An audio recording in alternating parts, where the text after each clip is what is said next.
I'm Jessica Mills, 29, born into the prestigious Mills tech dynasty. Never thought I'd be sitting here telling you how my own family disowned me over a business disagreement. The final insult? A $1 check they sent as my severance from the family fortune. What they never expected was that this pathetic gesture would trigger a forgotten clause my grandfather buried in our company bylaws. Their faces when I returned? Priceless. Before I dive into how I turned that single dollar into my billion-dollar revenge, drop a comment letting me know where you're watching from. And don't forget to hit that like and subscribe button to support more stories of underdogs rising from the ashes. The Mills name has always carried weight in Silicon Valley. My grandfather, Harold Mills, started Mills Technologies in his garage back in 1978, when personal computing was just beginning to revolutionize the world. With nothing but determination and brilliant engineering skills, he built the foundation of what would become one of America's most innovative tech companies. By the time I was born, my father Lucas Mills had already taken over as CEO and transformed the company from my grandfather's modest but successful operation into a multimillion-dollar corporation specializing in enterprise security solutions. Our family home was a sprawling estate in Woodside, California, complete with tennis courts, an indoor pool, and a separate building my father called the Innovation Lab, where he would sometimes take my brother to tinker with new ideas. From my earliest memories, I was fascinated by technology. While other little girls in my private elementary school collected dolls, I disassembled old computers my grandfather would bring me. Jessie's got the Mills mind, Grandpa Harold would say proudly when I'd show him how I'd reprogrammed an old gaming console or built a simple robot from a kit. My father would nod politely but save his real enthusiasm for my older brother Tyler's achievements. Tyler was being groomed to take over the company from day one. He was sent to the best tech camps, given private coding tutors, and included in business discussions from the age of 12. I would listen from the hallway, absorbing everything but never invited in. Girls don't need to worry about circuit boards, my mother Diane would say, pulling me away to attend another cotillion class or charity luncheon. Mom came from old money and had very specific ideas about what was appropriate for her daughter. She'd married into tech but never fully embraced it herself. In her world, I was meant to be the perfect socialite daughter, who would eventually marry a suitable business partner for the family. But I had inherited more than just the Mills name. The same passion for innovation that drove my grandfather flowed through my veins. By 14, I had taught myself 3 programming languages by secretly reading Tyler's textbooks after he'd discard them. When I won the regional science fair with a home security algorithm that was more efficient than anything on the market, my family seemed almost confused. "That's nice, dear," my mother said, before turning to ask Tyler about his lacrosse game. My grandfather was different. After my science fair win, he started inviting me to his home office on Sunday afternoons. While everyone thought we were just having grandfather-granddaughter time, he was actually teaching me everything he knew about the business world.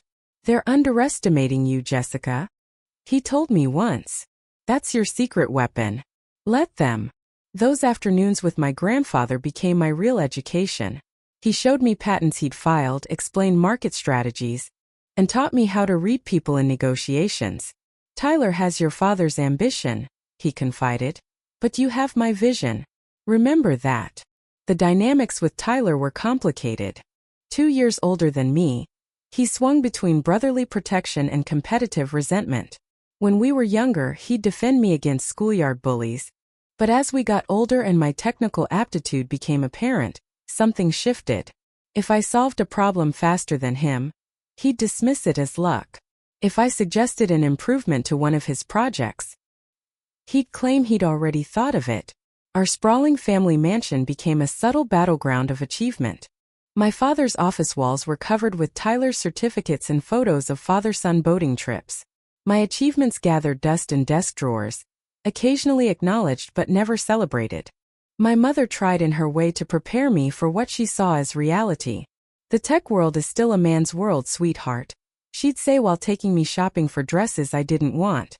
"Your brother will run the company someday, but you'll make a wonderful corporate wife with your intelligence." Despite this, I excelled. By 16, I had filed my first patent with my grandfather's guidance for a secure communication protocol. It wasn't revolutionary, but it was solid work for a teenager. My grandfather insisted I list myself as the sole inventor, though we both knew my father would have preferred I include Tyler as co-inventor to build his portfolio. When I was 19, my world shattered. My grandfather passed away suddenly from a heart attack. At the funeral, I stood frozen as industry titans and family friends praised his vision and legacy. Harold's innovation lives on through his son and grandson, they said repeatedly, as if I were invisible. That night, alone in my room, I found a package that had been delivered to me. Inside was my grandfather's worn leather notebook and a letter. "Jessica," it read, "they still don't see what I see in you, but they will. Everything I've taught you is in this notebook, plus a few surprises I've left for when you're ready. Make your own path, even if it means stepping away from the family one." It was signed simply, "Believe in yourself." I do. That notebook became my Bible. In it, my grandfather had detailed not just technical innovations but his business philosophy, contacts he trusted, and notes about company structure that I didn't fully understand yet. My cousin Samantha was the only other family member who seemed to understand my position. 2 years older than me and working in the company's marketing department, she would occasionally slip me information about new projects or forward emails that accidentally included me. "Your dad means well," she'd say, "but he's from a different era. Just keep doing what you're doing." Throughout my undergraduate years at MIT, I continued developing my own ideas, filing patents, and building a portfolio that would make any young engineer proud. But at family gatherings, I was still just Lucas's daughter or Tyler's sister. My accomplishments footnotes to the real Mills legacy being built by the men of the family.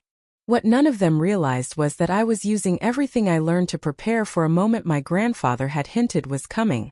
The moment when I would need to choose between family loyalty and my own vision of the future. My decision to attend MIT instead of Stanford, my father's alma mater, was the first major crack in our family's facade of unity. The argument in my father's study went on for hours. "Stanford has connections that would benefit you in the family business," he insisted, pacing behind his massive mahogany desk. "MIT has the best computer science program in the country," I countered. "If I'm going to contribute to Mills Technologies, shouldn't I have the best technical education possible?" My logic was impeccable, but that wasn't the point. The point was that I had defied him. In the end, my grandfather intervened, suggesting that diversity of educational perspective would benefit the company.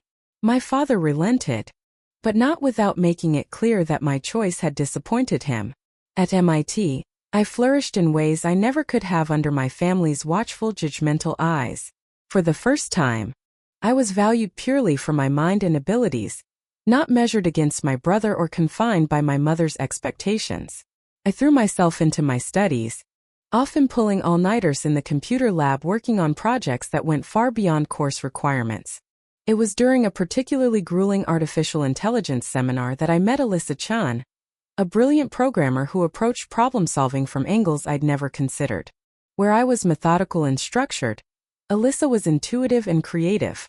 We balanced each other perfectly and soon became inseparable, collaborating on projects and pushing each other to excel. "You know, for someone from tech royalty, you work harder than anyone I know," Alyssa commented one night as we debugged code at 3 a.m. "Maybe because I have more to prove," I replied, not looking up from my screen. By junior year, Alyssa and I had developed a groundbreaking algorithm that significantly improved cloud security protocols. Our professor was so impressed that he urged us to publish and patent our work immediately. When the paper was published in a prestigious journal, congratulatory emails flooded in from professors and industry professionals alike. The response from my family was less enthusiastic. At Thanksgiving dinner, I brought up the publication, hoping for some acknowledgement. "That's nice, Jessica," my father said dismissively, cutting his turkey. "But theoretical work is one thing. Real business application is another." "It's not just theoretical," I began to explain. "We've already had interest from." "Speaking of real applications," my mother interrupted, "Tyler has big news." All eyes turned to my brother, who smirked slightly before announcing he was dropping out of his MBA program at Stanford to take a more active role in the company. My father beamed with pride. Now that's Mill's initiative," he declared, raising his glass. "Why waste time in classrooms when the real education happens in the boardroom?" The irony that my practical achievement was dismissed, while my brother's abandonment of education was celebrated, wasn't lost on me.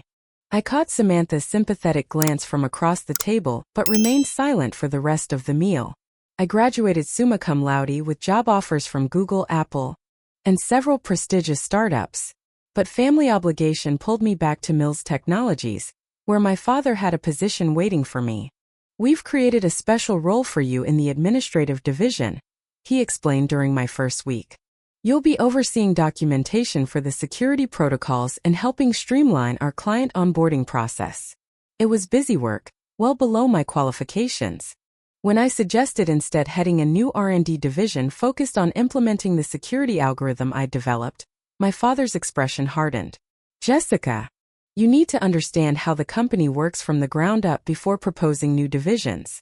Tyler worked in every department before taking on leadership responsibilities. Tyler dropped out of business school and has never published original research," I pointed out, immediately regretting my tone. My father's face flushed. "That's enough. This conversation is over." But it wasn't over. A week later, during a technical review meeting I wasn't initially invited to, but attended at Samantha's suggestion, I discovered that Tyler had presented a new security initiative to the board that incorporated elements of a firewall system I designed during a summer internship. He'd made modifications, of course, but the core architecture was unmistakably mine. When I confronted him privately, his response chilled me. "It's a family business, Jess. Everything we do belongs to the family. Don't be so precious about your little ideas." The situation came to a head during a tense family dinner where my mother had invited the Johnsons, family friends whose son Bradley she'd been not so subtly pushing me toward. "Bradley's just been made partner at his law firm," my mother announced, smiling meaningfully at me. "And he's still single." "That's wonderful," I replied politely before adding, "I've just been approved to lead a small development team for internal tools at Mills." My father nearly choked on his wine. "That's not finalized yet, Jessica. But you said if I completed the security audit ahead of schedule." "Plans change," he interrupted. "We need you focused on the client presentation materials." Bradley, sensing tension, tried to change the subject, but I was tired of being sidelined. "I didn't spend 4 years at MIT to make PowerPoint presentations," I said quietly but firmly. "I'm a software engineer, not an administrative assistant." My mother gasped. My father set down his fork deliberately. "Perhaps we should discuss this later as a family," he said with forced calm. Later that night, the family discussion devolved into my father lecturing me about gratitude and patience while my mother repeatedly suggested that my aggressive attitude would make it difficult to find a husband. Tyler, lounging in an armchair, offered what he considered helpful advice. "Just play along for a few years, Jess. Once I'm running things, I'll let you have your little R&D team." Something broke in me that night. I realized that no matter what I achieved, no matter how hard I worked, I would always be secondary in the Mills family business hierarchy. Not because of my abilities, but because of deeply ingrained expectations about my role as a daughter rather than as an heir. I decided then to work within the system but on my own terms. I took the minimal role assigned to me, but used my access and resources to continue developing my ideas independently. If Mills Technologies wouldn't recognize my value, I would build something they couldn't ignore. While performing my mundane duties at Mills Technologies during the day, my real work began after hours. Alyssa had taken a position at a competing firm, but continued collaborating with me remotely on what we called Project Phoenix, a comprehensive cloud security system that could detect and neutralize threats in real time with minimal false positives. Our tiny apartments became unofficial labs. Weekends disappeared into coding sprints and debugging sessions. We lived on coffee and takeout, pouring everything into building a prototype that would be impossible to dismiss. After 18 months of development, we had something revolutionary. A security system that was not only more effective than anything on the market, but also more efficient, requiring less processing power while providing superior protection. The potential applications span from enterprise solutions to critical infrastructure protection. We should file the patents before presenting this to anyone. Alyssa cautioned during one of our video calls. I want to offer it to Mills Technologies first, I replied. Despite everything, it's still my family's company. Just be careful, she warned. Family business can get complicated. I spent weeks preparing a comprehensive business proposal, complete with market analysis, development timelines, and financial projections showing potential revenue in the hundreds of millions within 5 years. When I finally requested a slot at the monthly Innovation Review Board meeting, my father seemed surprised but granted it with a condescending smile. It'll be good experience for you to present, even if the project isn't ready for investment, he said. The boardroom was intimidating by design with its dark wood paneling and oversized table. Executive board members, most of whom had known me since childhood, watched with expressions ranging from curiosity to impatience as I connected my laptop to the presentation system. For 45 minutes I outlined Project Phoenix, explaining its technical advantages, market positioning, and revenue potential. As I spoke, I could see interest growing in several board members' eyes. The CFO started taking detailed notes. The head of product development leaned forward, asking increasingly specific questions about implementation timelines. This is quite impressive, Jessica, admitted Bernard Watson, my father's longtime friend and the company's chief security officer. The detection methodology alone could give us a significant edge over competitors. My father remained inscrutable, but I could tell he was reassessing me. Tyler, who rarely attended these meetings but had mysteriously shown up for mine, studied the handout materials with narrowed eyes. What about the patent status? Asked Patricia Winters, our legal counsel. We've prepared the filings but haven't submitted them yet, I explained.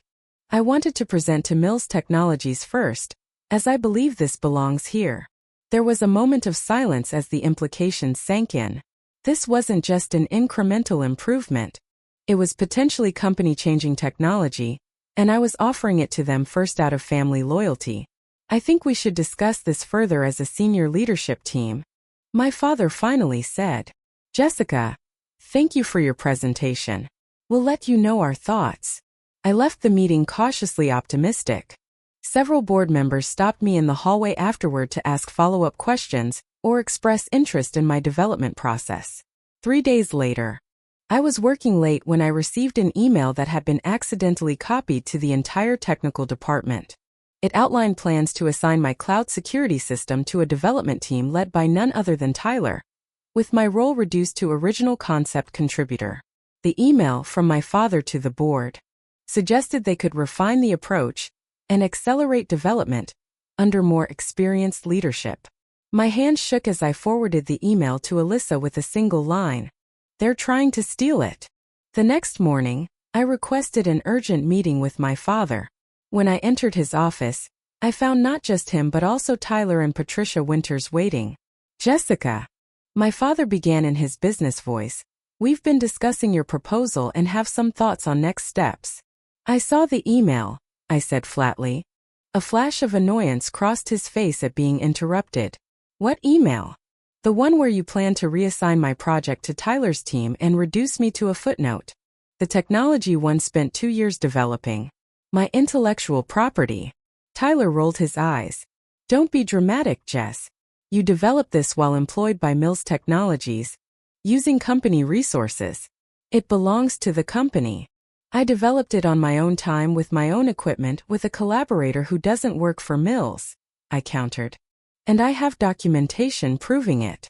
Patricia Winters shifted uncomfortably. Jessica, perhaps we should discuss this with outside counsel present. There's nothing to discuss. My father interrupted. Jessica, you're a Mills. Everything we do benefits the family company. Tyler has the experience to bring this to market properly. Experience? I laughed incredulously. Tyler has never successfully led a technical project. His last attempt at a security solution had so many vulnerabilities we had to pull it before release. Tyler's face darkened. Watch yourself, little sister. Or what? I challenged, years of frustration boiling over. You'll take credit for my work again? Like you did with my firewall architecture last year. My father stood up. His patience gone. That's enough. Jessica, you're being ungrateful and short-sighted. This is how business works. The company needs this technology, and we need the right team leading it. Then make me project lead, I said. It's my creation. I know it better than anyone. You're not ready for that level of responsibility, he dismissed. I took a deep breath, making the hardest decision of my life. Then I quit. And I'm taking my intellectual property with me. The room went silent. My father stared at me as if I'd spoken in an alien language.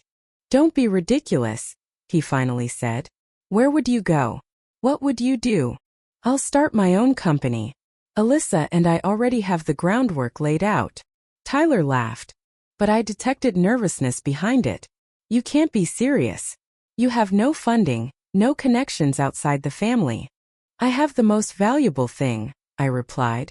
A superior product that will make your current security suite obsolete within a year. My father's expression hardened into something I'd never seen directed at me before. If you walk out that door with this technology, you're no longer welcome in this family, financially or otherwise. I stood my ground though my heart was breaking. Then I guess I'm no longer a Mills. What followed was 3 days of emotional warfare. My mother cried, pleaded, and finally threatened. You'll have nothing without the family name, she warned. No connections, no trust fund, no future. Tyler alternated between mocking my ambitions and making disingenuous offers to collaborate as equals that always included fine print giving him final authority. Other relatives called with advice ranging from sincere concern to thinly veiled threats about my future in the industry. Through it all, I packed my belongings from my company office and apartment, which had been paid for by my family. As I loaded the last box into my car, Samantha rushed out with a USB drive. Backup copies of your personal files from the company server, she whispered. I have a feeling they might get accidentally deleted soon. On my final day, my father called me to his office for what he termed exit formalities. The family lawyer was present, along with Tyler, whose smug expression suggested he thought I would cave under pressure. We're prepared to be generous, Jessica, my father began. A severance package and non-disclosure agreement that would allow you to work in adjacent fields, though not in direct competition with Mills Technologies. I scanned the document pushed toward me. It would essentially prevent me from using my own creation while giving them rights to develop it. No, I said simply. Be reasonable, the lawyer urged. Your father is being very fair considering the circumstances. Fair would be recognizing my contribution and leadership, I replied. This is just another attempt to take what isn't yours. My father's patience snapped. Nothing you've created would exist without the opportunities this family gave you. Your education, your connections, everything comes from being a Mills. And now I'm not one anymore, I said quietly. That was your choice, not mine. I stood to leave, but Tyler's voice stopped me. You'll fail, Jess. And when you do, don't come crawling back. I looked at my brother, seeing clearly for the first time the insecurity behind his arrogance. I'm not afraid of failing, Tyler. I'm afraid of never getting the chance to try. As I walked out of Mills Technologies for the last time, I felt both terrified and strangely free. Everything familiar was behind me, but for the first time my future was truly my own. The first month of independence was a harsh awakening. I moved into a tiny studio apartment in a less desirable part of Palo Alto, the only place I could afford with my limited savings. The trust fund my grandfather had set up for me had been substantial, but most of it was inaccessible until I turned 30 unless approved by my father as trustee. All I had was a small account in my name that my family couldn't legally touch. Nights were the hardest. After long days of coding and business planning with Alyssa, I'd lie awake wondering if I'd made a catastrophic mistake. The weight of family rejection pressed on me like a physical presence. No more Sunday dinners, holiday gatherings, or even casual family gossip. I'd been excised as completely as if I'd never existed. We set up our fledgling company, Phoenix Security Solutions, in my living room, using my dining table as our workstation. Alyssa had quit her job to join me full-time, bringing her savings and unwavering belief in our technology. It's better than anything on the market, she insisted during moments of doubt. We just need to get it in front of the right people. 3 weeks after my departure from Mills Technologies, a certified letter arrived from the family lawyer. Inside was a formal document stating that I had been removed from the family trust, would receive no further financial support, and was no longer considered a legal beneficiary of any Mills family assets or properties. Attached was a check for exactly $1, with final settlement written in the memo line. I stared at that check for a long time, understanding the deliberate insult it represented. They could have simply cut ties cleanly, but this was meant to demean, to emphasize just how worthless they considered me without the family connection. That night, I cried until I had no tears left. Then I taped the check to my refrigerator as a reminder of what I was fighting against. The following weekend, while unpacking more boxes, I came across my grandfather's leather notebook. I hadn't looked at it in months, focused as I had been on development and then the family conflict. Flipping through the familiar pages, I found notes on company structure that I'd previously skimmed over as less relevant to my technical interests. On page 94, a section titled Founding Principles and Protections caught my eye. My grandfather had detailed the original company bylaws, including provisions he'd insisted on when my father took over leadership. Most were standard governance items, but one clause stood out like a beacon. Any direct descendant of Harold Mills who establishes a profitable independent business venture in technology or adjacent fields shall be entitled to matching investment consideration from Mills Technologies, proportional to demonstrated market success, upon presentation of a formal investment proposal. This right remains in effect regardless of current employment status with the company. My hands trembled as I read and reread the clause. My grandfather had created a backdoor, a way for future generations to innovate outside the direct family hierarchy, but still benefit from family resources if successful. It was his way of ensuring that good ideas wouldn't be lost to family politics. I called Samantha immediately. "Is this still in the current bylaws?" I asked after explaining what I'd found. There was a pause before she answered. "Let me check. Yes, it's Article 23, Section C. It's still there, though I doubt anyone's paid attention to it in years. Your father has been so focused on centralizing everything within the company. Would it be legally binding? If it's in the bylaws, yes. They can't selectively ignore corporate governance when convenient." She hesitated. "Jessica, are you thinking of using this?" "Not yet," I replied. "First, we need to build something successful enough that they can't ignore it." The discovery transformed my grief into determination. The path forward was suddenly clear.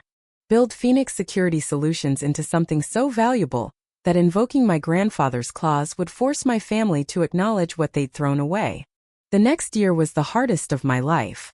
We struggled to make payroll for the small team we'd assembled, working out of a shared incubator space after outgrowing my apartment.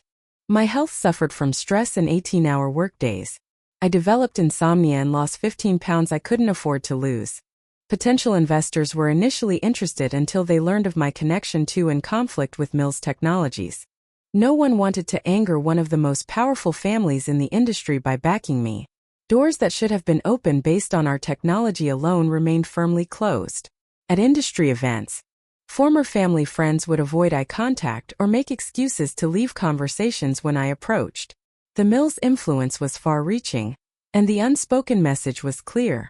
Associating with me was bad for business. Just when our funds were nearly depleted, a breakthrough came from an unexpected source. Jackson Murray, an angel investor who had clashed with my father years earlier over a failed partnership, agreed to meet with us. "I've heard your family cut you off," he said bluntly after viewing our demo. "They did," I confirmed, bracing for another rejection. A slow smile spread across his face. "Good. That makes this much more interesting." With Murray's seed investment, we secured proper office space and hired 2 more developers. His connections also opened doors that had previously been closed to us, allowing us to schedule demonstrations with potential clients. Before depositing Murray's check, I made one symbolic gesture. I took the $1 check from my family, endorsed it, and deposited it alongside our first real investment. "What are you doing?" Alyssa asked, watching me at the ATM. "Keeping a receipt," I replied. "This dollar is going to cost them millions someday." The first year of Phoenix Security Solutions was a masterclass in startup challenges. Every problem that could arise did. Technical setbacks, recruitment difficulties, cash flow crises. There were weeks when Alyssa and I weren't sure we could make payroll, leading to sleepless nights and emergency meetings with our angel investor.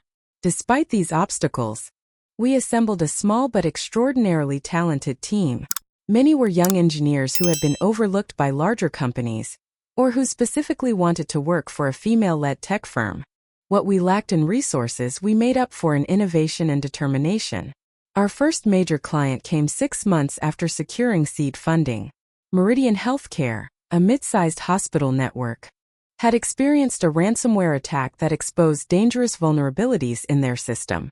After multiple security firms, including Mills Technologies, proposed expensive, time-consuming solutions, we demonstrated how our system could be implemented in half the time with better protection.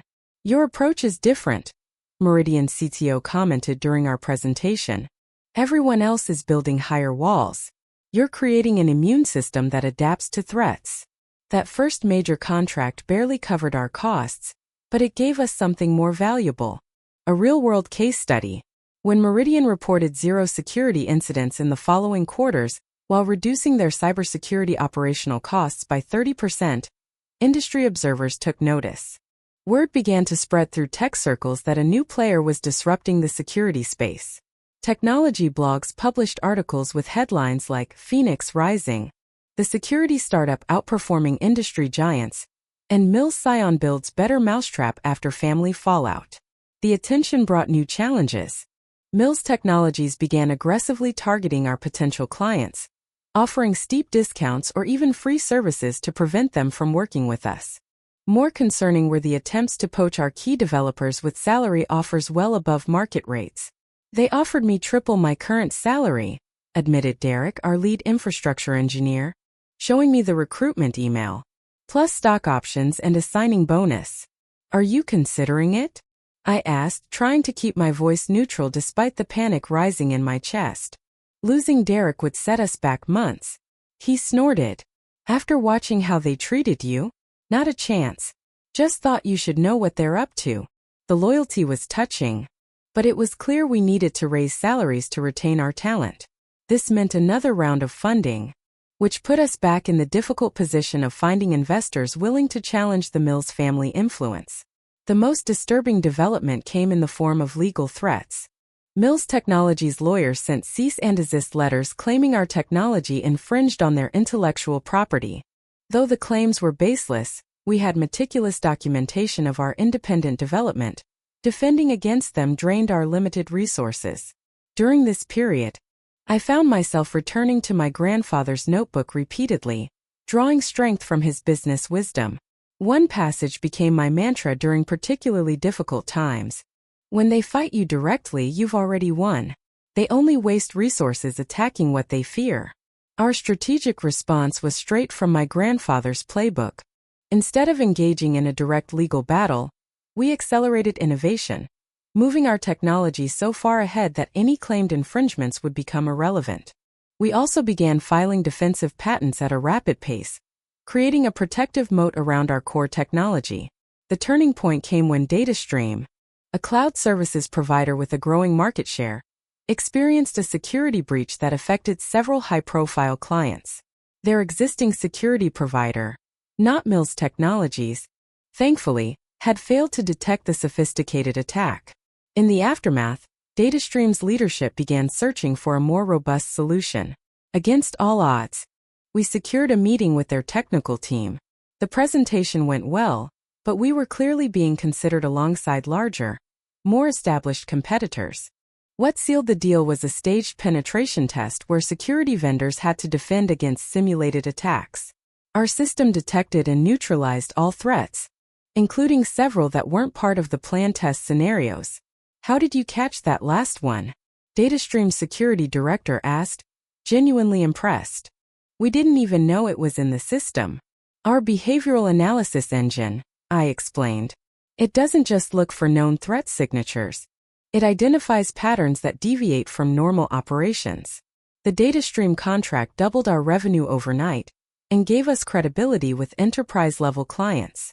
For the first time, we moved into proper offices, a modest but modern space that nonetheless felt like a castle compared to the shared co-working desks we'd been using. The day we moved in, I stood in what would become my office, still unfurnished except for a desk and chair, and allowed myself a moment of pure pride. We had built something real, something valuable, something entirely our own. My phone buzzed with a text from an unknown number. "Congrats on DataStream. Grandfather would be proud. Not everyone at Mills is against you." It could only have come from Samantha, though she was careful not to identify herself. As our reputation grew, we began receiving anonymous industry tips that helped us navigate potential pitfalls or prepare for market shifts. Some were clearly from Samantha, while others came from various sources within the tech community, who respected what we were building and disapproved of the Mills family's tactics. One particularly valuable tip came just before a major industry conference. Mills planning to announce competing product next quarter. Rushing development. Known vulnerabilities being ignored to meet deadline. This advanced knowledge allowed us to prepare technical comparisons and security analyses that we could release when their product launched. We weren't being malicious. We were simply ensuring that potential customers had complete information about the security tools they were considering. When a prominent financial services company experienced a major data breach despite using a competitor's state-of-the-art security system, industry analysts noted that the specific vulnerability had been addressed in Phoenix's architecture months earlier. Suddenly, we weren't just an interesting startup. We were prophetic innovators who had anticipated and solved problems others hadn't even recognized yet. By our second year, Phoenix Security Solutions had grown to 27 employees and was cash flow positive for the first time. We still weren't profitable after accounting for all development costs, but the trajectory was clear. What had begun as a desperate gamble was becoming a legitimate contender in the cybersecurity space. I maintained a deliberate media silence about my family situation, focusing interviews exclusively on our technology and vision.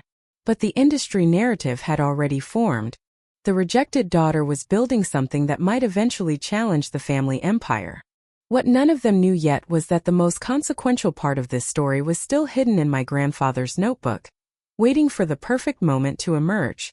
3 years after founding Phoenix Security Solutions, a transformative opportunity arrived in the form of Alastair Bennett, the soft-spoken but legendary CEO of Quantum Systems, a technology conglomerate known for strategic acquisitions of innovative startups. Bennett requested a private demonstration of our security platform, arriving without the usual entourage of executives and technical experts. For 2 hours he asked increasingly detailed questions about our architecture, market strategy, and long-term vision. At the end of the meeting he made an unexpected statement. "I believe your approach represents the future of cybersecurity. Quantum would like to discuss acquisition." The following weeks were a whirlwind of due diligence meetings, valuation discussions, and negotiation sessions. The final offer was staggering, $1.2 billion in cash and stock, with provisions for our team to continue operating independently within the Quantum Systems ecosystem. When the acquisition news broke, the technology press exploded with headlines. Phoenix rises. Mills Exile builds billion-dollar security firm in just 3 years. The $1.2 billion mistake. How Mills Technologies lost their greatest innovation. Tech's new Wonder Woman. Jessica Mills turns family rejection into billion-dollar success. I maintained my media silence, but privately celebrated with our team, many of whom would become millionaires through their equity stakes. Alyssa and I embraced, both in tears, remembering the days of working from my tiny apartment and wondering if we'd make rent. "We did it," she whispered. "We actually did it." The celebration was briefly interrupted by a call from a number I didn't recognize. When I answered, the voice on the other end was instantly familiar, though I hadn't heard it in years. "Jessica," my father said, his tone carefully neutral. "I think it's time we talked." 2 days later, I received a formal email from Mills Technologies' legal department, noting that they had recently become aware of Article 23, Section C of the company bylaws, and requesting a meeting to discuss its potential applicability to Phoenix Security Solutions prior to the finalization of our acquisition. They're scrambling, Alyssa observed as we reviewed the email. They just realized you could invoke the clause and force them to make a competing offer. I contacted our legal team immediately, having them review the bylaw provision and confirm its enforceability. Their conclusion was unambiguous. The clause was binding, and as a direct descendant of Harold Mills with a demonstrably successful technology business, I had the right to request matching investment consideration before accepting outside acquisition. For the first time in 3 years, I returned to the Mills family mansion for a formal business meeting. Driving through the gates brought a flood of memories, both good and painful. The house looked exactly the same, as if time had stopped the day I left. Inside, the family assistant led me not to the living room but to the formal boardroom, making it clear this was strictly business. Waiting inside were my father, Tyler, the family lawyer, and several board members I recognized from my previous life at Mills Technologies. My mother was conspicuously absent, as were other family members. This was being treated as a corporate matter, not a family reconciliation. "Jessica," my father greeted me with a stiff nod. "Thank you for coming." "Mr. Mills," I replied formally, setting the tone. "I understand you wish to discuss Article 23, Section C of the company bylaws." His jaw tightened at my deliberate use of his formal title. "Yes, it appears there is a provision that might be relevant to your current situation." The family lawyer cleared his throat. "As you may be aware, Ms. Mills, the provision grants family members who establish successful technology ventures the right to matching investment consideration from Mills Technologies." "I'm aware," I confirmed. "I've reviewed it thoroughly with my legal team." Tyler, who had been silently glaring, finally spoke. "This is clearly not what grandfather intended. He couldn't have foreseen a family member directly competing with Mills Technologies." I turned to him calmly. "Actually, I believe it's exactly what he intended. He created a mechanism to ensure good ideas wouldn't be lost to family politics. Ideas like mine, which you dismissed and then tried to steal." "That's ancient history," my father interjected. "We're here to discuss current business matters." I reached into my briefcase and removed a small frame, placing it on the table. Inside was the $1 check they had sent me as a final settlement, along with the deposit receipt. "Not so ancient," I said quietly. "This was your last communication to me. $1 to sever all ties. But you forgot about grandfather's clause, which remains in effect, regardless of current employment status with the company." The room fell silent as they stared at the framed check. The physical embodiment of their dismissal now returned as evidence. "What exactly are you proposing?" my father finally asked. I slid a document folder across the table. "Phoenix Security Solutions has received an acquisition offer of $1.2 billion from Quantum Systems. According to Article 23, Section C, Mills Technologies has the right to provide matching investment consideration. I'm formally presenting this investment opportunity to you now." Tyler laughed, though it sounded forced. "You expect us to pay $1.2 billion to invest in your company?" "No," I replied evenly. "I expect you to honor grandfather's provision according to its terms. The clause specifies investment proportional to demonstrated market success. My demonstrated success is turning $1. I tapped the framed check. "Into a billion-dollar company. By my calculation, and my lawyers agree, you owe me a $100 million investment for a 10% stake. 100-fold return on your dollar." The color drained from my father's face as he realized the implications. Their insulting gesture had now become legally binding leverage under my grandfather's carefully worded provision. The family lawyer hurriedly whispered something to my father, who nodded grimly. "We'll need to review this with the full board," he said. "Of course," I agreed. "I've provided all the necessary documentation, including audited financials and the Quantum Systems letter of intent. I'll expect your response within 5 business days, as specified in the bylaws for investment considerations." As I stood to leave, Tyler's control finally broke. "You planned this all along, didn't you? Using grandfather's clause against us?" I looked at my brother, seeing not the confident heir apparent but a man realizing he might have severely underestimated his opponent. "No, Tyler. You all planned it when you decided a female Mills wasn't worth investing in. I just refused to disappear like you expected. 5 days later, Mills Technologies formally exercised their rights under Article 23, Section C, investing $100 million in Phoenix Security Solutions in exchange for a 10% stake. The press release described it as a strategic investment in next-generation security technology developed by Mills family member Jessica Mills. What the press release didn't mention was the intense negotiation that had preceded this outcome. Mills Technologies had initially tried to argue for different interpretations of the bylaw provision, only to have their own corporate governance experts confirm my reading was correct. The clause had been designed by my grandfather specifically to be unambiguous. With the Mills investment secured, I had leverage to renegotiate with Quantum Systems, ultimately creating a three-way partnership that valued Phoenix at $1.5 billion, while allowing us to remain independent, rather than being fully acquired. The irony wasn't lost on anyone. The family that had discarded me with a $1 check was now legally obligated to invest $100 million in my company. My grandfather's foresight had created the perfect mechanism for correction when family politics threatened to override good business sense. The most difficult decision I faced was how to handle this victory. I could have used it vindicatively, structuring the investment to minimize Mills Technologies' influence while taking their money. Part of me wanted to. The wound of rejection hadn't fully healed, and the temptation to reciprocate the coldness they had shown me was strong. Instead, I chose a different path. The investment agreement included provisions for technology sharing that would ultimately strengthen both companies. Phoenix would integrate certain security features into Mills Technologies' existing products, while maintaining our independence for next-generation development. This decision wasn't made from family sentiment but sound business logic. An ongoing war with Mills Technologies would drain resources better used for innovation. More importantly, my grandfather had built something worth preserving, even if its current leadership had temporarily lost its way. The first joint technical meeting between our teams was predictably awkward.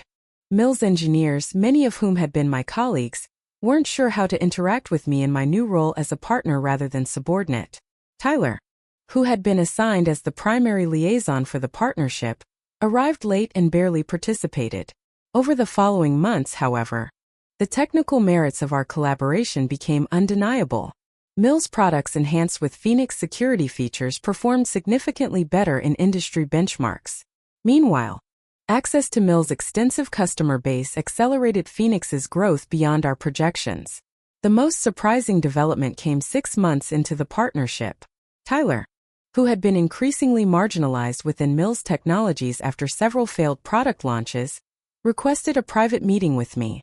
"I've been watching your team," he admitted grudgingly over coffee. "The way you structure development, the culture you've built. It's different from what we do at Mills." "Different how?" I asked cautiously. "More collaborative.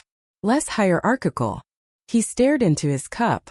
"People seem to actually enjoy working for you." It was as close to an admission of respect as I'd ever received from my brother. In that moment, I saw not the antagonist of recent years, but the boy who had once defended me from schoolyard bullies before family dynamics drove us apart. "Would you like to see how we operate up close?" I offered. "We need someone to coordinate the integration points between our systems." His head snapped up. "You want me to work under you?" "With me," I corrected. Different companies, shared goals. After 2 weeks of consideration, Tyler accepted a position as integration director, working between both companies. It wasn't a smooth transition. Years of being treated as the heir apparent had left him with blind spots in his technical knowledge and collaborative skills. But for the first time since childhood, he seemed genuinely interested in learning rather than competing. My mother reached out next, requesting lunch at a neutral restaurant rather than the family home. She arrived impeccably dressed as always, but there was a new hesitancy in her manner. "I was wrong," she said after we ordered, the words clearly difficult for her. "About what you could accomplish. About what you should want in life." "It wasn't about proving anything," I replied.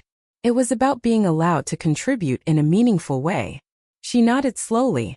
"Your father and we come from a different time. We thought we were protecting you from disappointment in a male-dominated industry."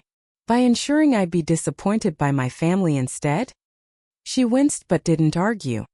I'm trying to understand, Jessica.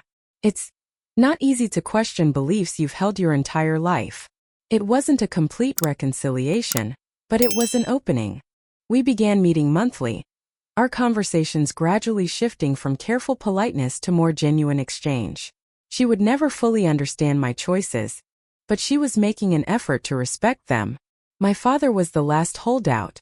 Our interactions remained strictly professional, limited to quarterly partnership reviews where he spoke to me as Ms.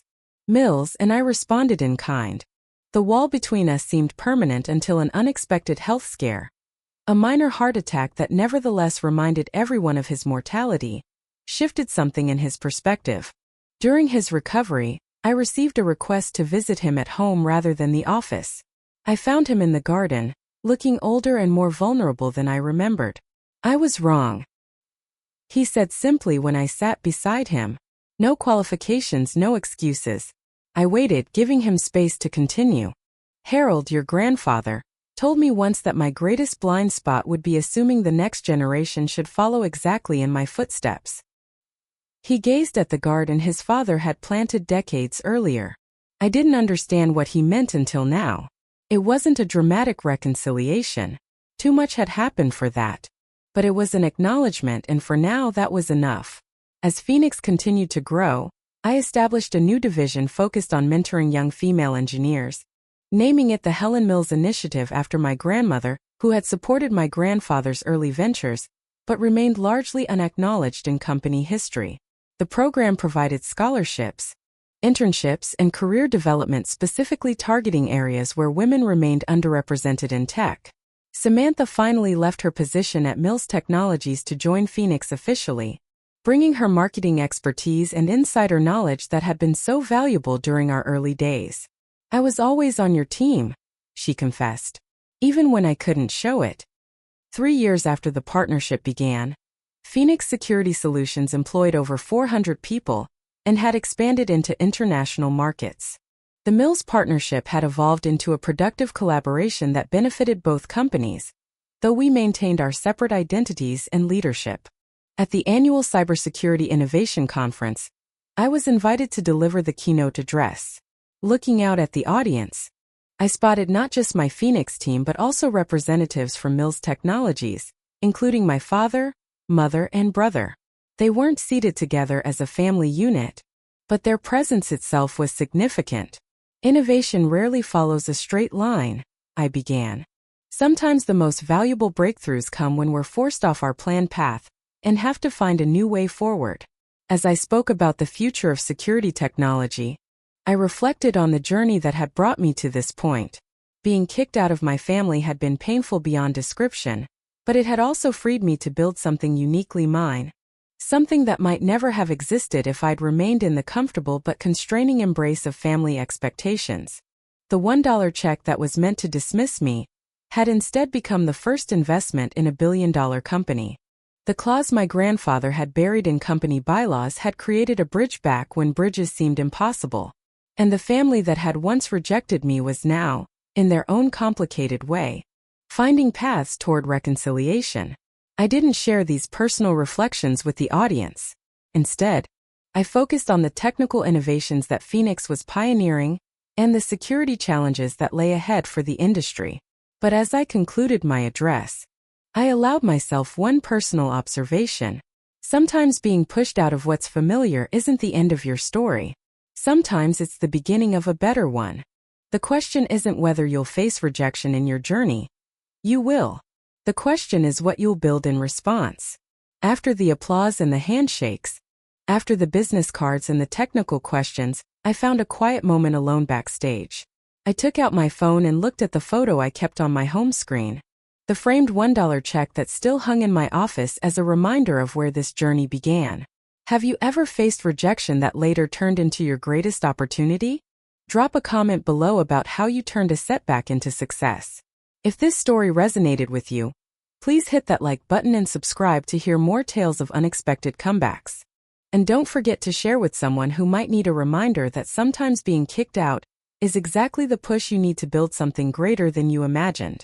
Thank you for listening to my journey from family outcast to industry leader.